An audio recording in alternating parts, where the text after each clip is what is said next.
Hello साथियों, मैं अखिलेश शाह के अपने यूट्यूब चैनल पोटेंशियल तैयारी पर एक बार फिर आपका स्वागत करता हूं। साथियों, आज मैं सुपर फास्ट रिवीजन के अंतर्गत पुनः 30 क्वेश्चनों का ज़बरदस्त संकलन लेके आया हूं।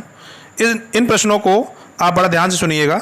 और साथियों, अगर आप चैनल पर पहली बार आए हैं और नए हैं तो चैनल को सब्सक्राइब कर लीजिए और वीडियो को लाइक और शेयर अवश्य करिए।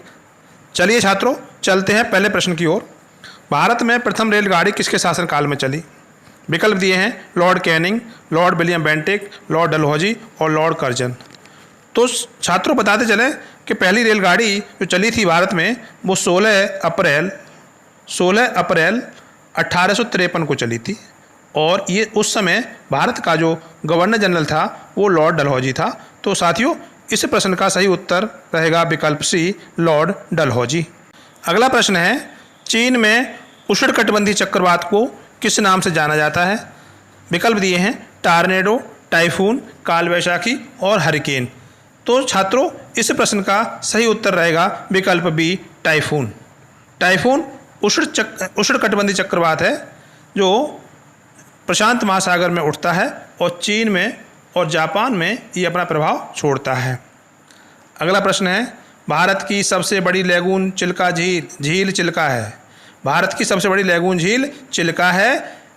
यह किस राज्य में अवस्थित है? साथियों, एक बात तो यहाँ पर कन्फर्म हो गई है कि भारत की सबसे बड़ी लैगून झील वो चिल्का है। तो अभी किस राज्य में है?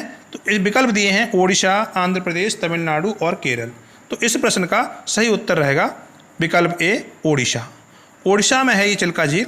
चिल्का झील ये लैगून झील है। इसके अलावा भारत में और लैगून झीलें हैं। कोलेरू झील आंध्र प्रदेश में है। पुलिकट झील तमिलनाडु और आंध्र प्रदेश की सीमा पर है। तो ये लैगून झीलें भारत की हैं प्रमुख। अगला प्रश्न है, किस देश के संविधान को संविधानों की जननी कहा जाता है? विकल्प है भारत, अमेरिका, फ्रांस और ब्रिटेन। तो साथियों, संविधानों की जननी कहा जाता है ब्रिटेन का संविधान। तो विकल्प डी इस प्रश्न का सही उत्तर रहेगा। अगला प्रश्न है, मलेरिया की दवा कोनेन सिनकोना के वृक्ष से प्राप्त होती है। यह वृक्ष के किस भाग से प्राप्त होती है?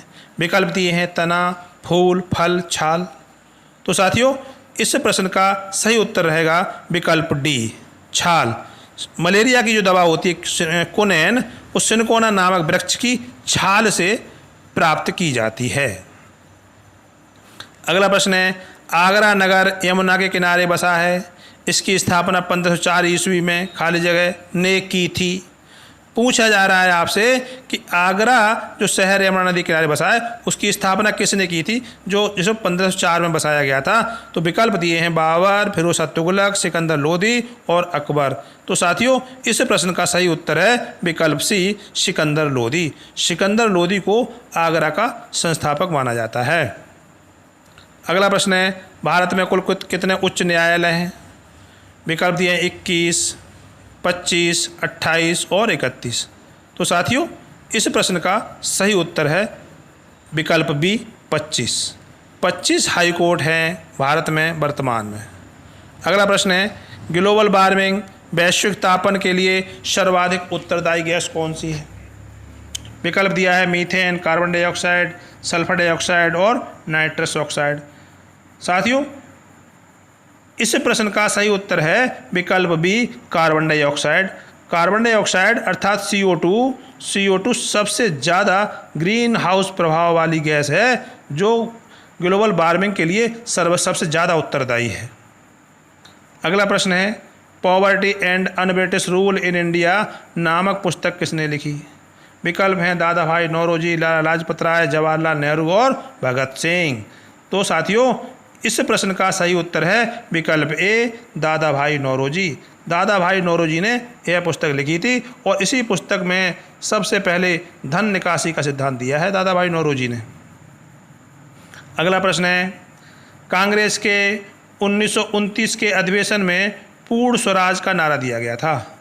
इस अधिवेशन की अध्यक्षता किसने की थी? साथियों, ये कांग्रेस के 1929 का जो अधिवेशन है वो लाहौर में हुआ था और ये ऐतिहासिक अधिवेशन है। इसी अधिवेशन में जवाहरलाल नेहरू ने पूर्ण स्वराज का नारा दिया था, तो जवाहरलाल नेहरू ने ही इस अधिवेशन की अध्यक्षता की थी। तो विकल्प डी इस प्रश्न का सही उत्तर है, जवाहरलाल नेहरू। अगला प्रश्न है, निम्न में से कौन से मूल अधिकार राष्ट्रपति द्वारा आपातकाल में भी निलंबित नहीं किए जा सकते हैं? साथियों, बताते चलें कि संविधान में ये व्यवस्था है कि जो मूल अधिकार मिले हुए हैं भारतीय नागरिकों को, वो आपातकाल में राष्ट्रपति द्वारा निलंबित किए जा सकते हैं। लेकिन यहाँ पूछा गया है कौन से मूल अधिकार हैं, कौन से अनुच्छेद हैं जो निलंबित नहीं किए जा सकते, तो वो हैं विकल्प सी में अनुच्छेद 20 और 21। विकल्प सी में अनुच्छेद 20 और 21 जो दिए हैं, ये आपातकाल में भी राष्ट्रपति के द्वारा निलंबित नहीं किए जा सकते। अगला प्रश्न है, सौर मंडल का सबसे बाहरी ग्रह कौन सा है? साथियों, सौर मंडल में 8 ग्रह हैं जो क्रमशः बुध, शुक्र, पृथ्वी, मंगल, बृहस्पति, शनि और यूरेनस, नेपच्यून। तो सबसे बाहरी ग्रह इसका रहेगा नेपच्यून। तो विकल्प डी इस प्रश्न का सही उत्तर है। अगला प्रश्न है, लोकसभा अध्यक्ष अपना त्यागपत्र किसे सौंपता है? विकल्प दिए हैं राष्ट्रपति, प्रधानमंत्री, उपराष्ट्रपति और लोकसभा उपाध्यक्ष। तो साथियों, इस प्रश्न का सही उत्तर रहेगा विकल्प डी, लोकसभा उपाध्यक्ष। लोकसभा अध्यक्ष जो स्पीकर होता है वो अपना त्यागपत्र उपाध्यक्ष को देता है, और लोकसभा का उपाध्यक्ष जो होता है वो लोकसभा अध्यक्ष को अपना त्यागपत्र देता है। दोनों ही एक दूसरे को अपना त्यागपत्र सौंपते हैं। अगला प्रश्न है, प्रत्येक वित्तीय वर्ष का बजट संसद में रखवाने का दायित्व किसका है? साथियों, संविधान के अनुच्छेद 112 में बजट का प्रावधान है। हालांकि संविधान में बजट शब्द का उल्लेख नहीं है, संविधान में इसे वार्षिक वित्तीय विवरण शब्द से उल्लेख किया गया है, जिसको सामान्यतः बजट कह दिया जाता है, और संसद में बजट रखवाने का दायित्व राष्ट्रपति को सौंपा गया है। तो इसका उत्तर रहेगा सही विकल्प ए, राष्ट्रपति। अगला प्रश्न है, निम्न में से कौन सा जंतु सरीसृप वर्ग का नहीं है?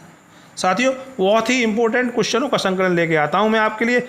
आपको पूरा वीडियो देखना चाहिए, जिससे सारे क्वेश्चन आपको रिवीजन होते रहे। सुपर फास्ट रिवीजन ये मैं चला रहा हूँ लगातार। इस श्रृंखला का ये 11वां वीडियो है। इससे पहले 10 वीडियो सुपर फास्ट रिवीजन के मैंने अपलोड कर दिए, जो चैनल पर जाके आप देख सकते हैं।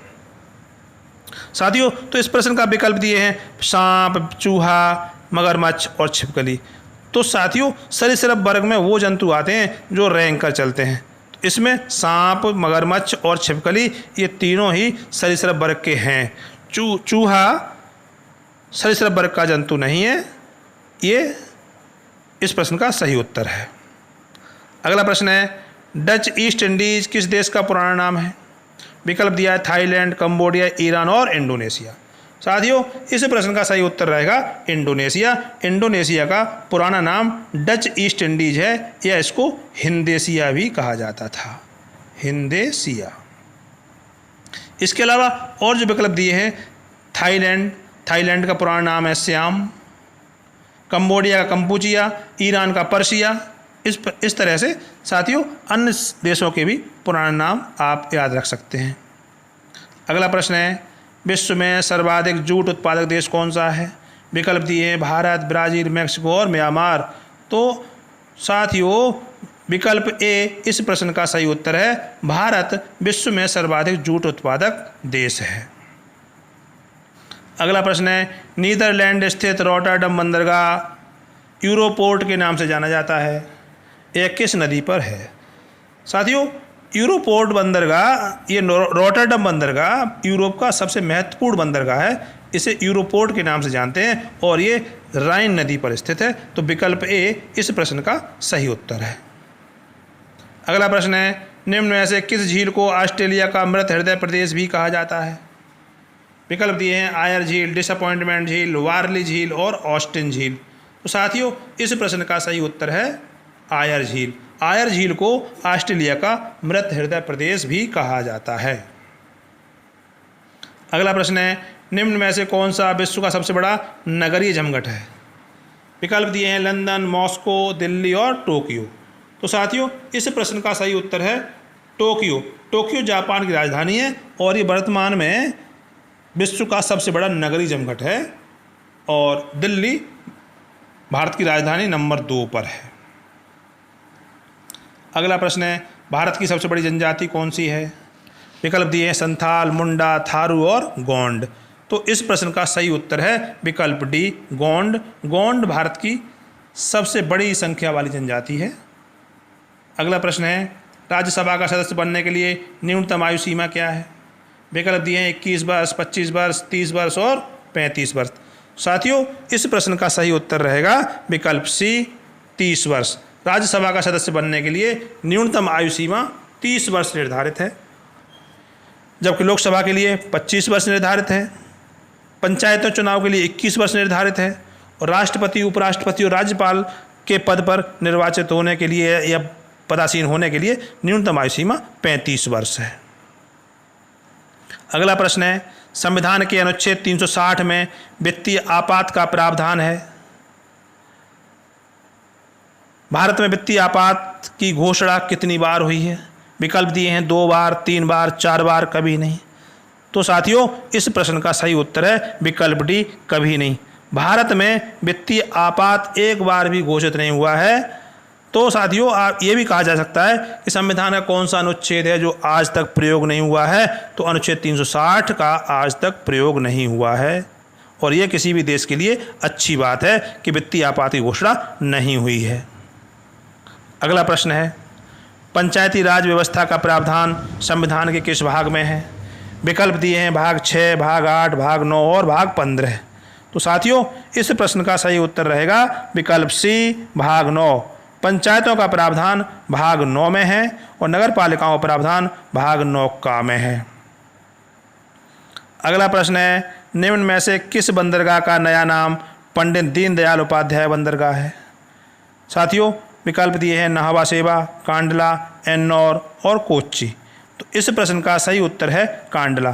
कांडला बंदरगाह गुजरात में कच्छ की खाड़ी में स्थित है। इसका नया नाम है पंडित दीनदयाल उपाध्याय बंदरगाह। अगला प्रश्न है, निम्न में से क्या संघ सूची का विषय नहीं है? साथियों, जो विषय संघ सूची में लिखे गए हैं उन पर कानून बनाने का अधिकार केंद्र सरकार का है। तो 3 सूचियाँ हमारे संविधान की 7वीं अनुसूची में 3 सूचियों का उल्लेख है, संघ सूची, राज्य सूची और समवर्ती सूची। तो संघ सूची में जो विषय लिखे हैं तो पूछा गया है, संघ सूची का विषय नहीं है।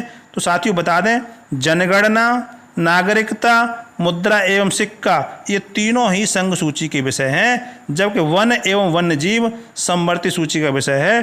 तो इस प्रश्न का सही उत्तर रहेगा विकल्प ए, वन एवं वन्य जीव।